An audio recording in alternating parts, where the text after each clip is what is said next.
কাল পর্দা উঠছে টি-20 বিশ্বকাপের দশম আসরের উদ্বোধনী ম্যাচে ইউরোপিয়ান বাছাই পেরিয়ে আসা নেদারল্যান্ডসের মুখোমুখি সাবেক champion Pakistan.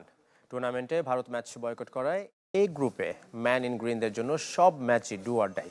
কলম্বোর Sinhalese sports club মাঠে ম্যাচ শুরু সকাল 11:30টায়। আলোচনা সমালোচনাকে সঙ্গী করে মাঠে গড়াচ্ছে এবারের বিশ্বকাপ। ভারত ম্যাচ বয়কটে আসর শুরুর আগে পয়েন্ট খোয়া গেছে পাকিস্তানের। রান রেটেও পড়বে যার বিরূপ প্রভাব। তাই নকআউট পর্বে পৌঁছাতে প্রতি ম্যাচই গুরুত্বপূর্ণ মেন ইন গ্রিনদের জন্য। পাকিস্তানের সব শেষ বিশ্বকাপ অভিজ্ঞতা সুখকর নয়। আসরের গ্রুপ পর্ব থেকে বিদায় নিয়েছিল বাবর আজমের দল।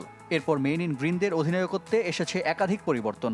মোহাম্মদ রিজওয়ান, শাহিন আফ্রিদির হাত ঘুরে এখন নেতৃত্বে সালমান আগা। ঘরের মাঠে অজিদের হোয়াইট ওয়াশ করে বিশ্বকাপের প্রস্তুতি সেরেছে আনপ্রেডিক্টেবল পাকিস্তান। শেষ বিশ্বকাপের পর ৪৭ ম্যাচে ২৭ জয়ের বিপরীতে ২০ হারে র্যাঙ্কিংয়ে ষষ্ঠ দল তারা।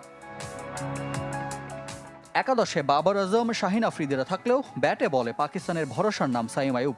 টি-20 অলরাউন্ডার র্যাঙ্কিংয়ে শীর্ষস্থান যার দখলে।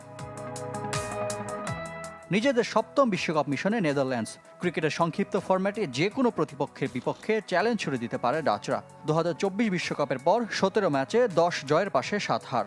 র্যাঙ্কিংয়ে বর্তমান অবস্থান ১৩ নম্বরে। ডাচ শিবিরে অন্যতম তারকা মাইকেল লেভিট। ব্যাট হাতে দারুণ সময় পার করছেন এই দক্ষিণ আফ্রিকান বংশোদ্ভূত ডানহাতি ব্যাটার। শেষ ১৩ ম্যাচে করেছেন ৪৬৭ রান। নামের ভারে পাকিস্তান ফেভারিট হলেও মুখোমুখি পরিসংখ্যানে সমানে সমান নেদারল্যান্ডস। ডাচদের সাথে ২ জয়ের বিপরীতে ২ হার এশিয়ান জায়ান্টদের।